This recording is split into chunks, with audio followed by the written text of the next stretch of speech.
Bismillahirrahmanirrahim. Assalamualaikum warahmatullahi wabarakatuh. Selamat datang di praktikum penyimpanan yang ketiga, yaitu mengenai penyimpanan suhu rendah bahan hasil pertanian. Berikut adalah fungsi dari penyimpanan suhu rendah bahan hasil pertanian adalah sebagai berikut. Yang pertama, terhindar dari mikroorganisme seperti jamur dan bakteri. Yang kedua, mempertahankan kesegaran bahan. Yang ketiga, mutu organoleptik dipertahankan. Dan yang keempat, menekan degradasi enzim dan aktivitas respirasi. Pemilihan suatu penyimpanan ini ditentukan oleh jenis bahan. Semakin lama kondisi disimpan di atas suhu optimal, maka akan semakin besar potensi kerusakan yang terjadi. Semakin besar juga penurunan suhu, yaitu 1-2 derajat Fahrenheit dari suhu 29 derajat Fahrenheit, akan menyebabkan pembekuan atau freezing. Berikut adalah jenis atau proses yang umum digunakan pada penyimpanan suhu rendah bahan hasil pertanian. Yang pertama ada room cooling. Room cooling ini adalah penyimpanan bahan hasil pertanian yang disimpan di ruangan yang telah didinginkan. Terdapat dua macam pendinginan yang terdapat pada room cooling, yaitu freezer dan chiller. Freezer ini biasanya digunakan untuk menyimpan bahan dalam waktu yang lama, sementara chiller ini untuk menyimpan produk bahan hasil pertaniannya dalam waktu yang tidak lama. Dan yang kedua ada forced air cooling, di mana forced air cooling ini merupakan cara yang lebih cepat karena udara pendingin didorong dengan menggunakan kipas dan juga memiliki udara bersirkulasi dengan kecepatan tinggi, yaitu 75-90% lebih cepat dibandingkan dengan room cooling. Metode pendinginan ini metode yang efektif untuk produk yang dikemas. Yang ketiga ada hydrocooling. Pada pendinginan hydrocooling ini, panas produk dipindahkan melalui media air. Metode ini banyak digunakan untuk sayuran, yaitu dengan tujuan untuk mempertahankan tekstur dan kesegaran dari daun. Namun hydrocooling ini memiliki kelemahan, yaitu hanya bisa digunakan untuk komoditi yang tidak sensitif terhadap air.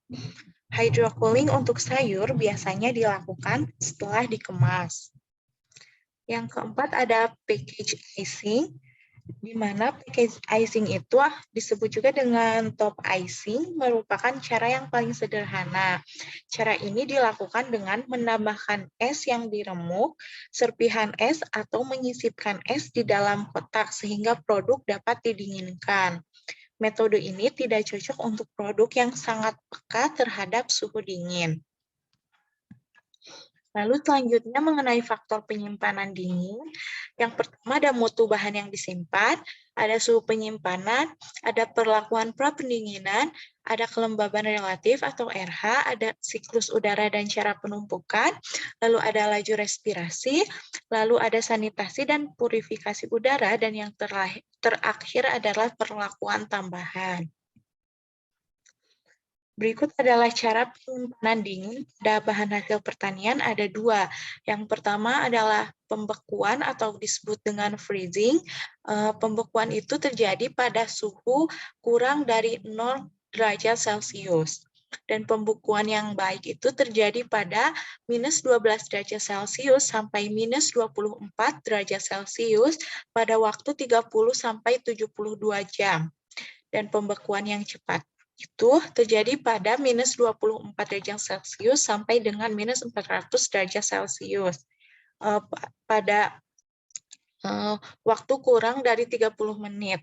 Dan kerusakan akibat pembekuan ini disebut dengan freezing injury. Sementara untuk pendinginan, cara yang kedua itu ada pendinginan atau cooling. Cooling ini terjadi pada suhu 5 derajat Celcius sampai dengan 15 derajat Celcius.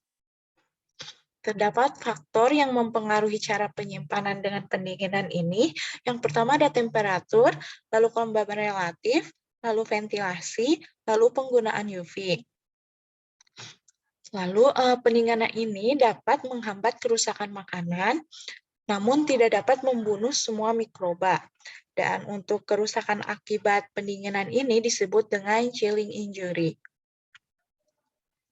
Selanjutnya mengenai masa umur simpan dari buah dan sayur. Berikut dapat dilihat dalam tabel, ada beberapa jenis buah-buahan dan masa umur simpannya. Dan yang ini adalah umur simpan untuk sayuran.